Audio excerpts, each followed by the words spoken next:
प्यारे दोस्तों नमस्ते। मैं सुनाने जा रही हूँ राधा कृष्ण की रोचक कहानी। शिवपुरम गांव में गायत्री और सुरेश नाम का पति और पत्नी रहते थे।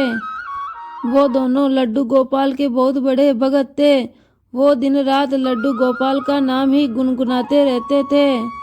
उनकी शादी को 3 साल हो गए, लेकिन उनके कोई औलाद नहीं थी।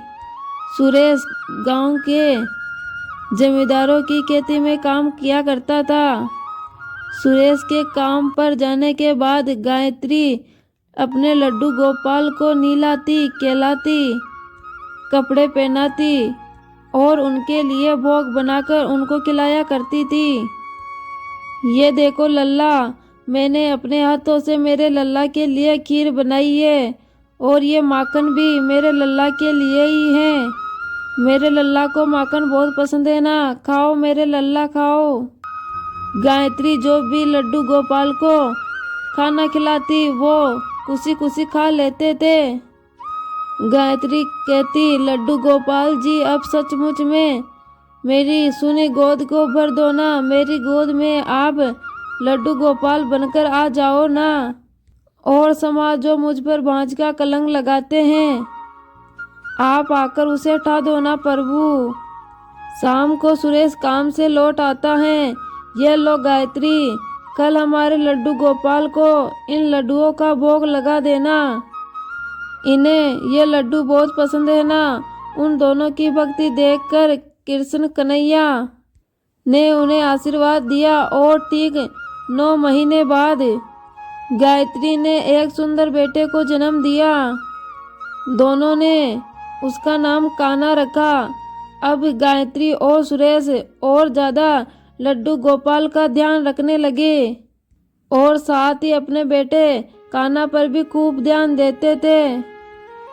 धीरे धीरे कान्हा 6 साल का हुआ, और कान्हा देखता है कि उनके माता पिता लड्डू गोपाल की खूब सेवा पूजा करते हैं। एक दिन कन्हैया ने अपनी माँ से पूछा, माँ ये कौन है जो आप इनकी इतनी सेवा पूजा करती हो?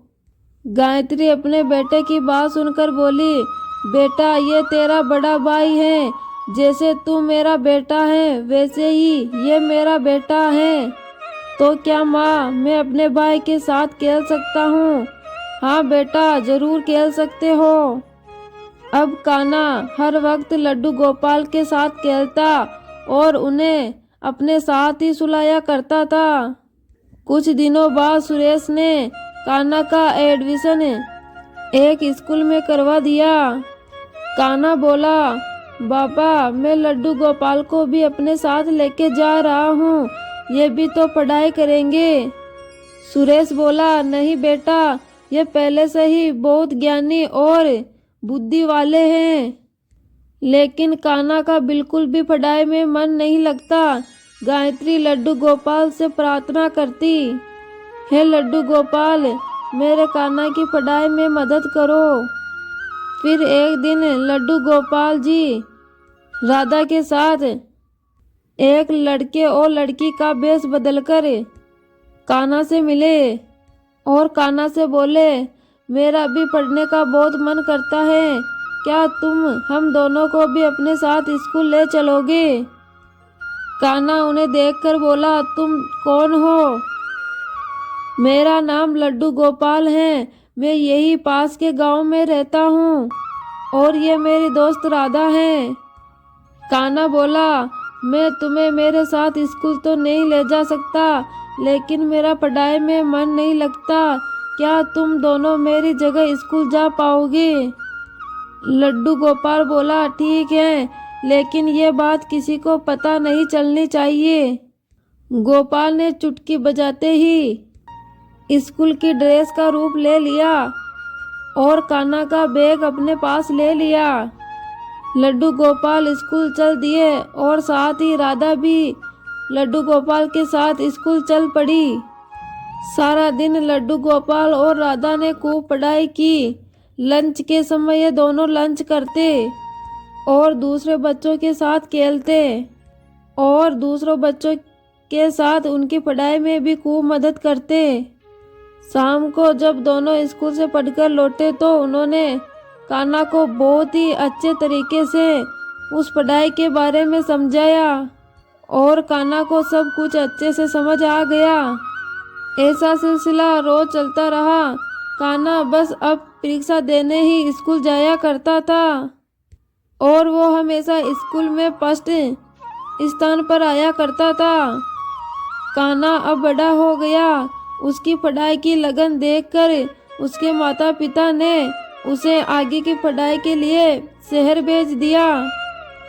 कान्हा दूसरे शहर तो चला गया, लेकिन उसे वहाँ लड्डू गोपाल और राधा की याद सताने लगी।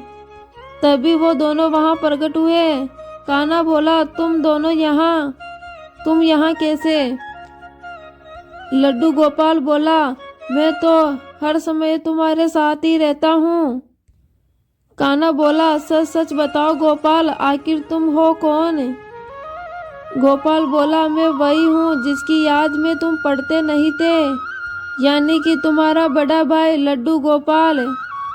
मैं हूँ लड्डू गोपाल और ये हैं राधा। ऐसा कहते ही लड्डू गोपाल और राधा अपने असली रूप में आ जाते हैं। कान्हा उनको असली रूप में देखकर बोलते हैं, मैं धन्य हो गया प्रभु। और अब कान्हा ने आगे की पढ़ाई खूब ही मेहनत करके की। लड्डू गोपाल और राधा अब भी उसकी पढ़ाई में उसकी मदद किया करते थे।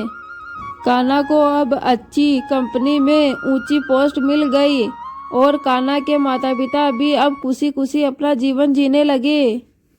और कान्हा ने लड्डू गोपाल और राधा की सारी बातें अपने माँ को बताई। गायत्री बोली, मैं तो पहले ही जानती थी कि मेरे लड्डू गोपाल जरूर अपनी मदद करते हैं। आज हमारी खुशियों का कारण वही हैं। तीनों ने लड्डू गोपाल और राधा रानी को धन्यवाद दिया और खुशी खुशी अपना जीवन व्यतीत करने लगे। तो प्यारे दोस्तों, ये थी राधा और कृष्ण की रोचक कहानी। कहानी कैसी लगी कमेंट बॉक्स में कमेंट करके ज़रूर बताएं।